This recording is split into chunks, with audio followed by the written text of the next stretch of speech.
she felt the child to be heavier than a mountain peak, and she could no longer bear his weight. Please see with the translation. One day, a year after Krishna's appearance, Mother Yashoda was patting her son on her lap, but suddenly she felt the child to be heavier than a mountain peak, and she could no longer bear his weight. Purport. Lalayanti. Sometimes a mother lifts her child, and when the child falls in her hands, the child laughs, and the mother also enjoys pleasure. Yashoda used to do this. But this time Krishna became very heavy, and she could not bear his weight. Under these circumstances, it is to be understood that Krishna was aware of the coming of Trinavartasura, who would take him far away from his mother. Krishna knew that when Trinavarta came and took him away from his mother's lap, Mother Yashoda would be greatly bereaved.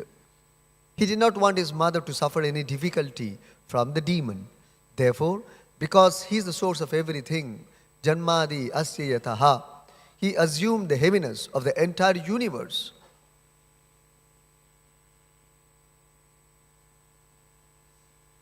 The child was on the lap of Yashoda, who was therefore in possession of everything in the world.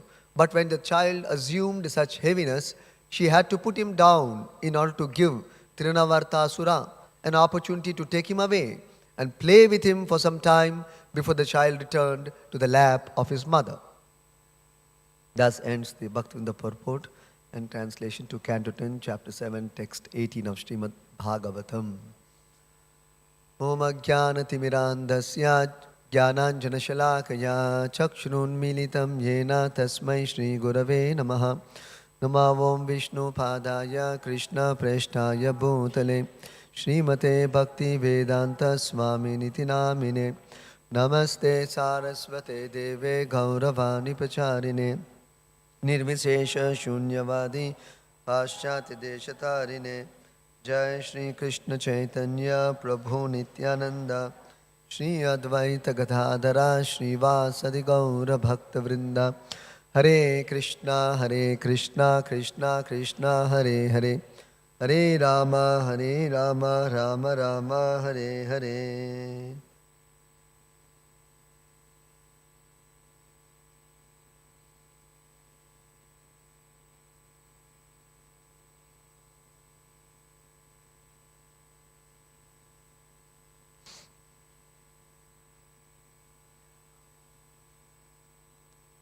The actual pastime of Trinavarta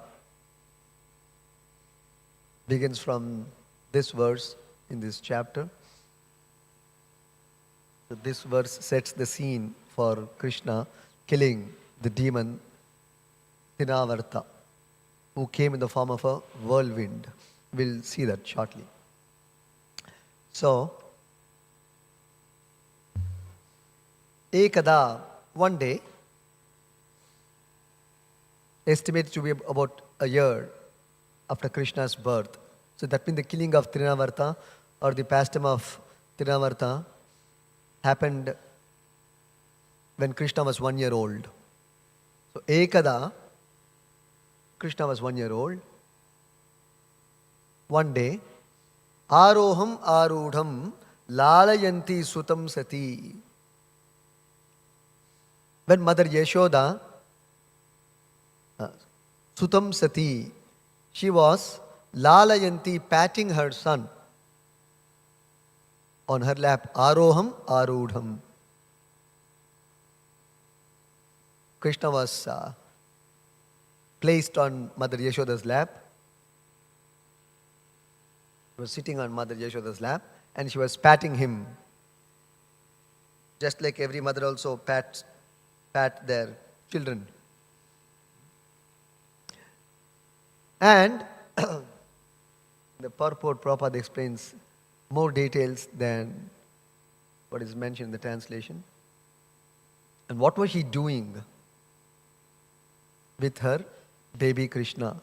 So she was actually lifting her child like this. And then fly the child up in the sky and then catch the child. And then the child also laughs and the mother also enjoys pleasure. This we have seen in many, many houses. This happens with every child. When the child is born, the mothers lift the child and then they fly him up little in the sky and then catch him, and the child feels very happy. Child starts laughing. So mother also enjoys pleasure. So Mother Yashoda used to do this with baby Krishna. But something happened one time. Ekada. What is that? Garimanam. She felt the child very heavy. Shishore, her child, became very heavy. How much heavy?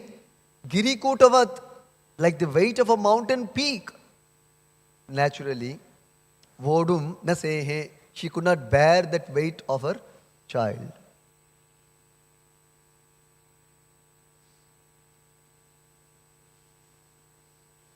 So why did this happen?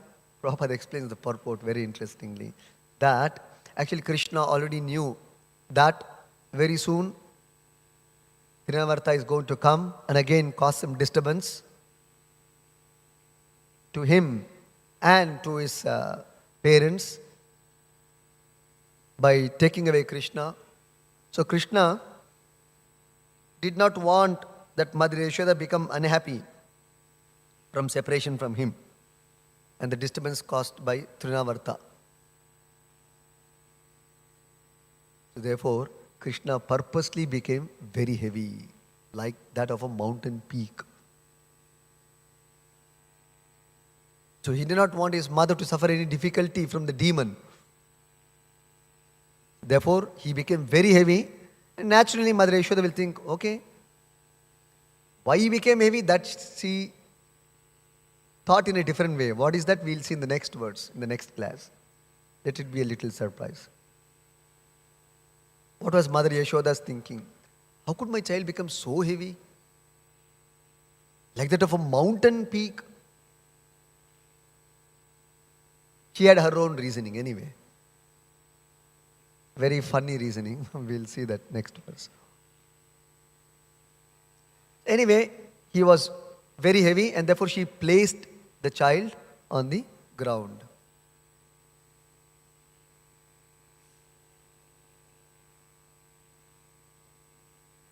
The idea was so that Trinavarta can get an opportunity to take Krishna away up in the sky, because he came in the form of a whirlwind. So he wanted to kill Krishna by appearing in the form of a whirlwind. And we'll see what happens. But Prabhupada explains for now, interestingly, Krishna wanted to leave his mother and go and play some time with Trinavarta and again return back to the mother, to the lap of his mother. So these were Krishna's wonderful, lovely pastimes in his childhood.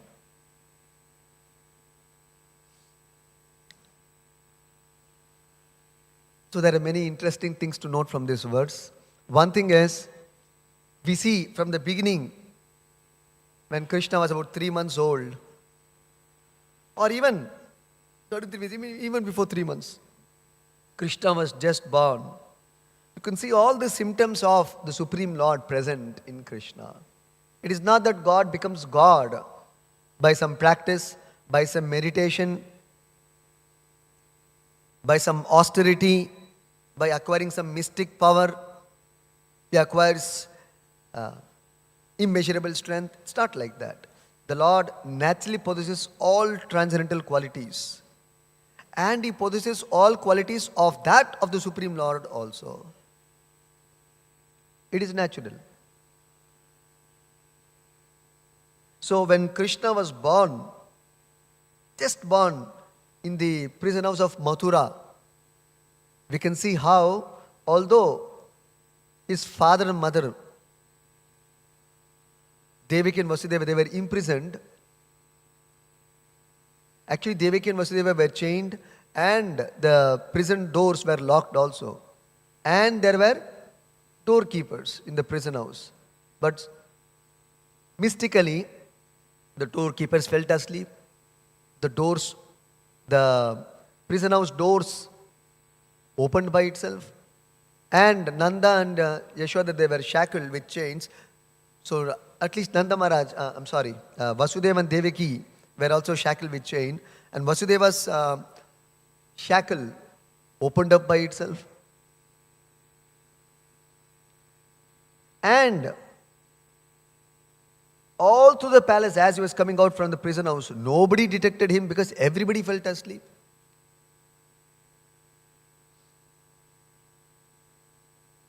So these are all very special arrangements and symptoms we can know, arranged by Yogamaya for the pastimes of Krishna. Otherwise, which ordinary child can,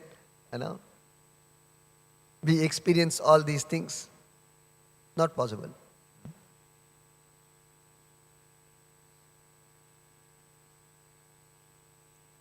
And then when Vasudeva was carrying Krishna and trying to cross over the Yamuna river to go on the other side of the river to reach Gokula, to Nanda Maharaj's house, that particular day, that particular midnight,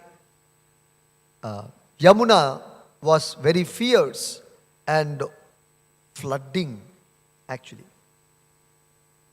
Why? Of course, there are reasons why she was flooding and she was very fierce. Huge waves were there in Yamuna river. Because Vasudeva was carrying Krishna in a small basket on the top of his head. So, when Vasudeva was entering the waters of the Yamuna to cross, to go to Gokula on the other side, Yamuna Devi, she felt herself very unfortunate that she is not able to touch Krishna's lotus feet. Even though Krishna is right there,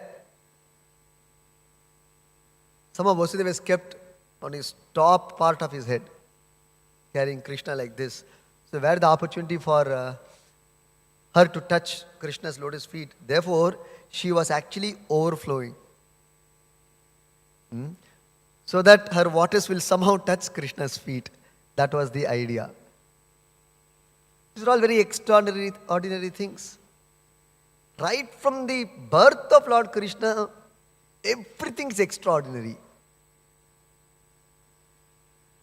All the symptoms of the Supreme Lord.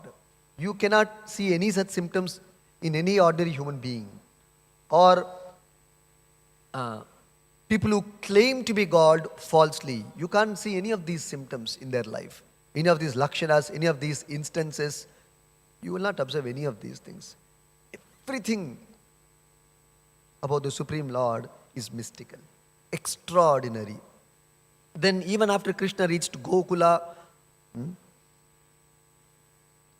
Mother Yashoda slept off due to child labor, because when Devaki gave birth to Krishna, Mother Yashoda also gave birth to Yogamaya, same time. So then but due to child labor, she rested. Now how did Vasudeva open the doors and go inside? It's all mystical. And he go into Mother Yashoda's inner quarters. Generally, no male goes. Vasudeva straight went, and then he exchanged silently the baby, his boy, baby Krishna, to the girl baby, Yogamaya. And then he returned back to Mathura. Until then, nobody detected anything in Gokula. Who came, who went, the child is exchanged. Nobody knows. Neither in Mathura nor in Gokula. Then again, when Vasudeva returns back, again, and once he enters the prison house, automatically, he gets shackled. The prison doors gets locked up automatically. Like automated system, you do an automatic setting in a remote, and like robotics, you do all the settings. It's like everything is happening automatically. No person is to be seen there. Typically like a remote control. Yogamaya is doing from back screen. And suddenly their sleep is disturbed. Who? The security guards. And then they wake up. And child also, you see, till he comes inside the prison and all the setting is over, the child will not cry. After that only, when everything is set, then the child will start crying. Hey, how can you tell, keep quiet for some time? Eh? Sometimes we will say something, hey, Haribol, just 2 minutes. You can tell that to a child. Child is very instinctive.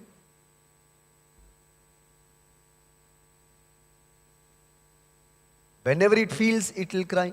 Whenever it feels hunger, you have to feed. It's very instinctive. You cannot predict the child's behavior. So you can't tell child, keep quiet. Huh? Otherwise, I'll be in trouble. I'll tell you when to cry. I'll tell you when not to cry. You can't tell that to the child. I'll tell you when to sleep, when not to sleep, when to become hungry, when not to become hungry. You can't tell these things to the child. Whenever the child feels, he will go by his instinct, he or she.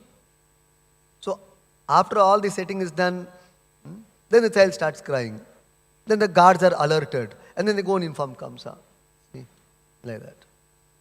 Everything is mystical. Then, the moment Kamsa got no, immediately he personally comes to the prison house and then snatches the baby, newly born baby, and tries to dash the girl baby against the wall, as he did earlier already with the 6 children of Devaki. The seventh child of Devaki was well known to be a miscarriage, while actually she was transferred from Devaki to Rohini's womb. It was Balarama. Who can touch Balaram? Nobody can touch me. Touch me or finished. At least Kamsa bach gaya actually. Otherwise, actually Kamsa would have been dead in Balarama's hand. But anyway, Balarama left it to Krishna to take the credit anyway. So because it was Krishna's Yogamaya script that Krishna should kill Kamsa. So Balarama left it. Okay, let's play some more fun, some more time, and then after some years, then we will deal with Kamsa. So therefore Balarama went away to Rohini. Otherwise he could have stayed in Mathura. So he decided, no, let me go to Rohini and give some joy to Mother Rohini and Nanda Maharaj and Yashoda there. So then this Yogamaya, who was captured apparently by Kamsa in his hand, and when he was about to dash the innocent, sinless child, this child escaped from Kamsa's hand. Imagine such a big demon, one child he could not keep in captive. You just think about, that's why you have to go more deep into all these episodes. Then only you'll appreciate. Kamsa was a terror for the whole world, actually. And yet, he could not keep a small baby captive in his hand. That too, right in his hand. Not that he has to, just like an enemy is escaping, you have to, hunt and get him, capture him. It's not even that first of all, it's a baby. Innocent baby.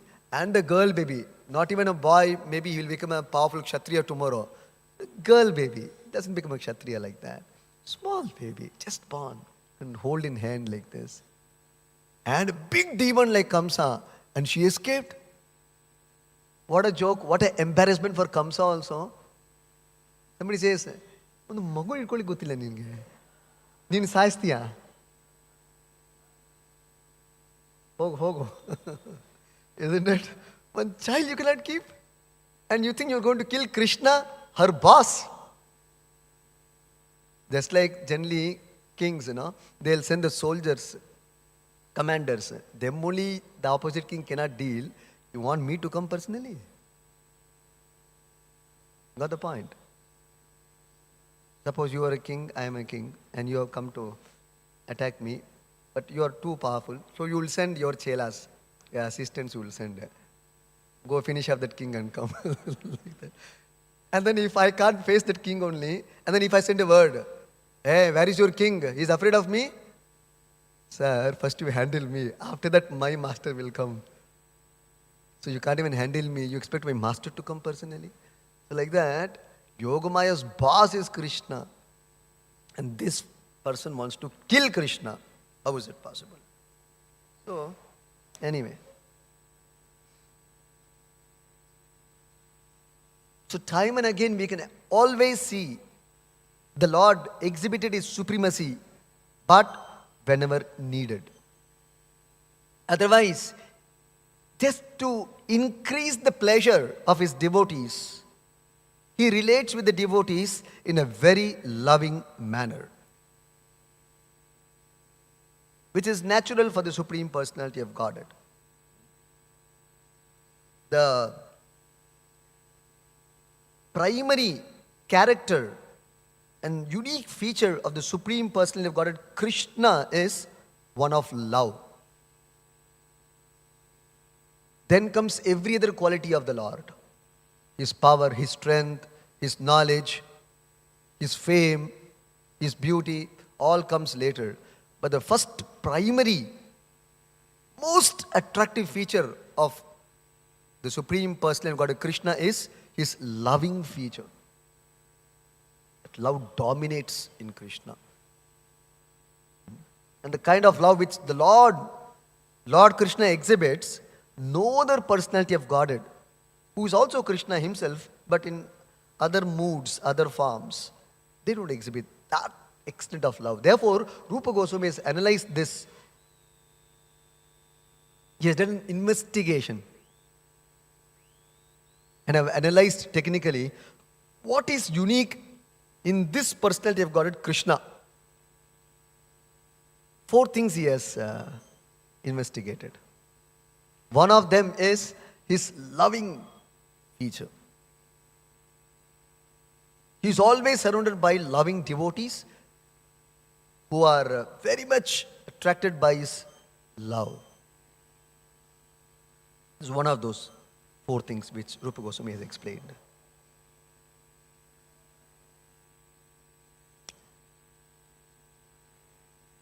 So, then there are many, many instances like this. If you go on studying Krishna's life, even when he was 3 months old, he sucked out the life air of a demoness, Putana. Which child, by drinking mother's milk, can take away mother's life? Prana. How is it possible? Does the child have that much strength to suck away prana of the mother while drinking milk? Impossible. Can't even imagine. There's no second instance in the history till date. There's no second instance in the history. Any of Krishna's pastimes, for that matter, if you go on analyzing, there's no second instance than what Krishna has only done. Only Krishna has done. There's no second instance of anybody else doing. Very unique. Very unique. But Krishna sucked away the life of Putana. And this Putana assumed the form of 12 miles long. Imagine, a small baby, 3 months. Very scary.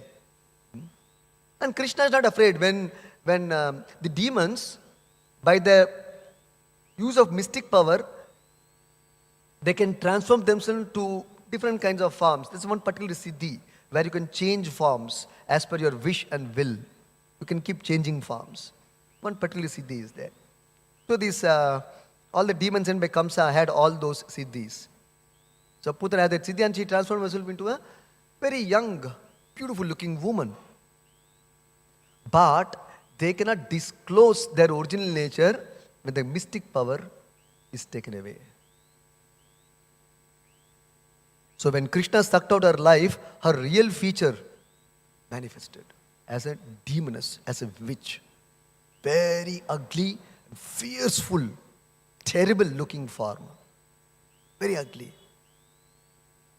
All demons have ugly forms, naturally. As much as divine people have beautiful forms, naturally, all demons will have ugly forms, naturally. Ugly looking. Because of their sinful tendencies and natures. That was explained by Mother Kunti also. The more one becomes sinful, he looks very ugly. The more one becomes pious, he looks nice and divine.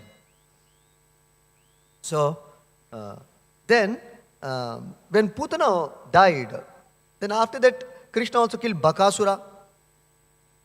Bakasura, it is explained, he was heavier than a mountain peak.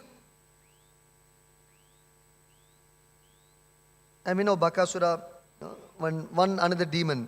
He is the brother of Putana.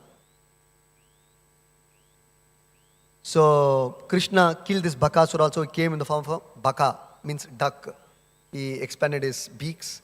And then Krishna, okay, you expanded. Furthermore, let's expand. And then he bifurcated. That's how. Because he was waiting for Krishna to enter. It became like a nice cave. And then all the cowherd friends, they entered inside, thought it's nice picnic. Inside, let's go one round and come. But this Bakasura was waiting when Krishna will enter. Krishna said, okay, come, let's have some fun. And then, so Krishna further bifurcated the beaks of Bakasura. And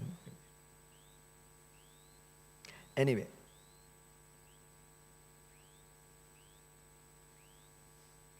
So then, when Bakasura and Putana were killed, their brother, Agasura, he became very angry.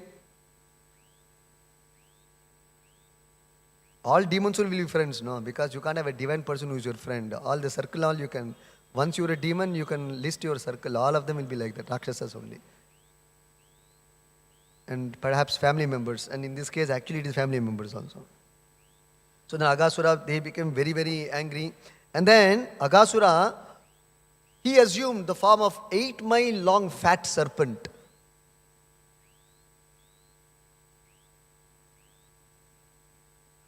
And again, this Agasura also extended his mouth and then wanting Krishna to enter.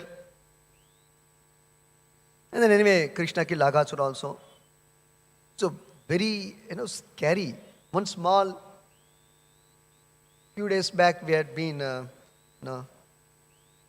some pilgrimage.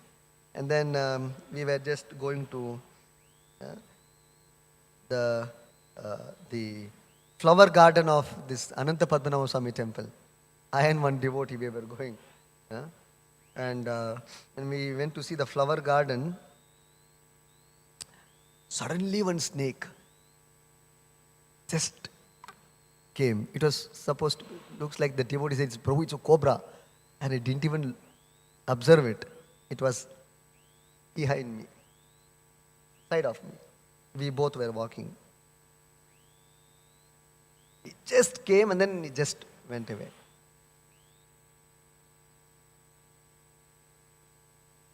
So the devotee got scared very much. And next 1 minute, cobra had already gone off also. Still discussing that only. Prabhu, cobra was there, cobra was there, cobra was there. I said, already gone, no. Oh, Prabhu, cobra was there, Prabhu. What would have happened? What would have happened? What is supposed to happen anyway will happen. What would happen means what to speak. Who knows when the snake will come, how the snake will come. It's going to inform you and come, I'm coming, please be careful. Make some arrangements, be little away.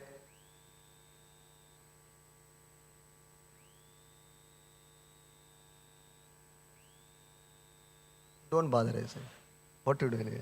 Anyway, snake comes, it bites anyway, you can't do anything. Chant Hare Krishna, that's all. At least we'll be saved. So, snake went away. So we get afraid. Snake has not done anything to me. Here this Agasura has come with the intention of killing Krishna. Deadly snake, and still Krishna is undisturbed. For Krishna, the Supreme Lord, everything is a sport. That's how Shukadeva Goswami explains. Here also you see how Prabhupada says, see the sentence, how Prabhupada writes, you see. Who can write all these things? I'll tell you who can write all these things. The child was on the lap of Yashoda, who was therefore in the position of everything in the world, because Krishna was in her lap, on her lap. But when the child assumed such heaviness, she had to put him down in order to give Trinavartasura an opportunity to take Krishna away and play with him for some time. See how Prabhupada writes. Trinavarta has come to kill, but Prabhupada writes, Yashoda also gave Trinavarta an opportunity to take him away and play with Krishna, her baby, for some time. before the child returned to the lap of his mother. This is how the Acharya writes. It's a deadly episode. It's a deadly episode. And here, the whole thing is turned as play with him for some time before the child returned to the lap of his mother. See how it can be. So, this can happen only with the personality of Godhead Krishna. Everything becomes a Leela. When snake comes to bite you, think it's a Leela? You think it's a sport? It's a life and death situation. It's not a sport. But for Krishna, it's a sport. He's only going inside the mouth of the snake. Agasura. He's only going and jumping into Kaliya's head. Chalo, let's have some dance. Here it is sport, there it is dance. And he's climbing on the Kadamba tree to jump on Kaliya's hoods. Because, like Sarigama Padani, So, Krishna was, going from one hood to the other hood, one hood to the other hood, he was jumping. And dancing. It's explained by Shukadeva Goswami. Of course, as he was shifting from one hood to the other hood of Kaliya, by the heaviness of Krishna's lotus feet and the purity and the blessings of receiving Krishna's lotus feet, Kaliya vomited all poison out. And he became purified. See? So these are the extraordinary pastimes of Krishna, the Supreme Personality of Godhead. So, and the last important point, very interesting, and we will close.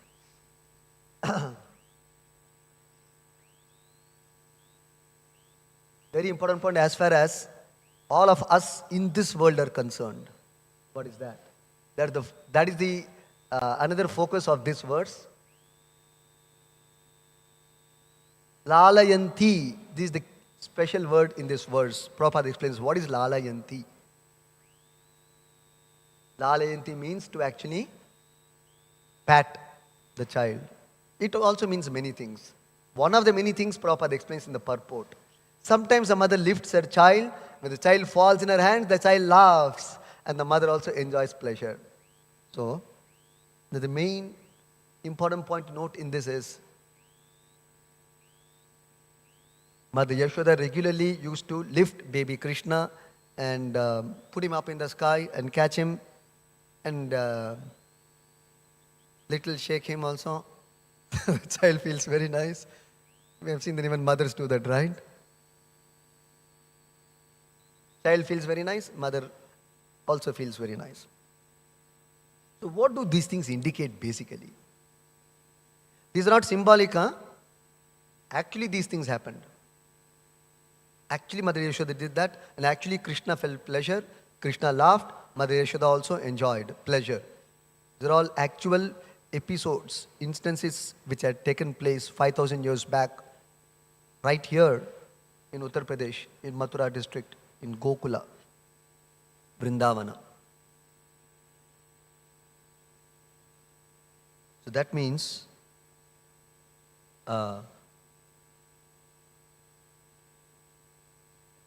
there is a eternal bonding between the living entity and the Supreme Personality of Godhead. As Krishna explains in the Bhagavad Gita 4th chapter, Krishna says the entire science of yoga is meant to revive one's relationship with the Supreme Personality of Godhead.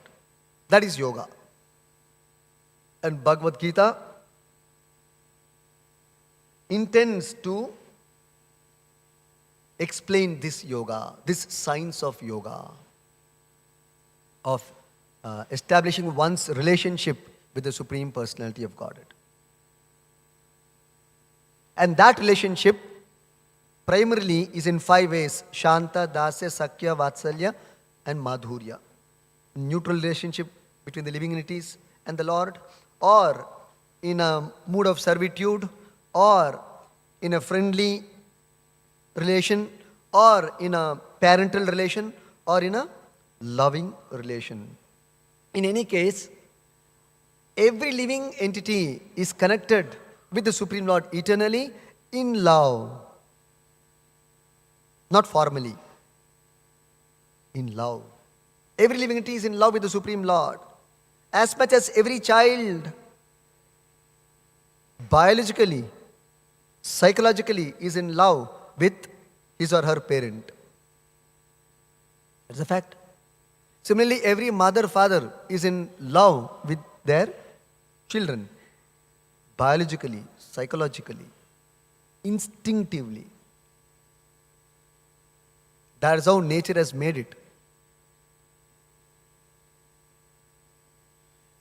Because there is an eternal loving relation between the Lord and the living entity. Similarly, we can see all of those traits, natures, duplicated by material nature in this world. Therefore, in every relation in the spiritual world, what we observe, a parallel is there in the material world. Every relation. Parental relation, friendly relation, master and servant relation, lover and beloved relation. Every relation we can see in this world. But there it is eternal and here it is temporary. There it is original, here it is duplicated. Therefore, you can sense many times in between such good experiences, some break is there. So the mother might have enjoyed here also in this world, not only between Yashoda and Krishna, similarly every mother and child, this kind of experience is there, all duplicated. You can observe all of these things, but we take this as real. Not that it is false, but it is temporary. But it is also not in its pure form. How do you know? The same child, the mother sometimes thinks after he grows old, he'll give so much trouble. It's very disturbing. Very disturbing. Some break comes in the relationship. So every relationship in this world, although sometimes it seems to be going nice, every now and then there is a break. There's a disaster. Some pain. Lover and beloved, husband, wife, good master, good servant, something still. Because of the presence of Kala and Karma, the equations get disturbed here regularly. It can never go perfect, all perfect. Like in spiritual world, it's only a semblance, duplication actually. And we think this is real. That's why material nature also time and again reminds us by giving a negative experience, this is not original. Somebody who is intelligent and wise, he picks up this clue and then tries to figure out where is originality, where is the original relation, where is its original form, its pure form. And begin the search. That's called Brahma Jignasa. When the living entity sufficiently realizes, after many such failures and bad experiences in life between different relationships and different hopes, dreams, when everything fails, common sense should dictate, oh, something is not correct. Something is not okay. So if the living entity is mature and wise and pious and fortunate to get an acharya to guide him, instruct him, tell him what is the mistake going on in this world, then he becomes blessed. He gets out of the trap of material nature and tries to search out that pure form of relationship, eternal relationship. Where is it available? Even if the acharyas explain, shastras explain, even if the relation goes all good all through the life, still death will come and disturb again the equation. If not before death, death will at least disturb the equation of joy, happiness. Everything was going fine. No. It will not continue. So this we should remember. So at least we can get an idea, oh, this is a template. Original is somewhere. And we have to seek that. That's why we can see all these things, experiences, is all there. in our life also. So Maya has duplicated so perfectly that all the elements, aspects, psychology, instincts of the soul and the Supreme Lord, she has duplicated here in this material machinery, in all relationships. So we are not able to detect it. So that is why if we read these scriptures, then we'll get an idea that why not relate with the Supreme Lord, the best person, and the Supreme Goddess, Radharani, and the Supreme God, Krishna. Why not revive our lost relationship with them for eternal happiness, eternal joy, eternal spiritual sentiments? So these things are discussed in Nectar of Devotion and Chaitanya Charitamrita. More in Nectar of Devotion, technically.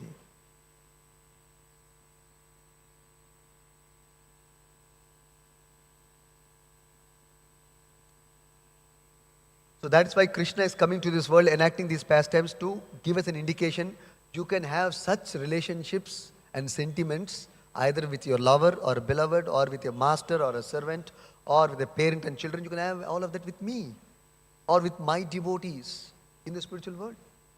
And it will never get disturbed, never get broken. So prepare yourself. Stop here. Grantaraj Srimad Bhagavatam ki jai. Shri Prabhupada ki jai.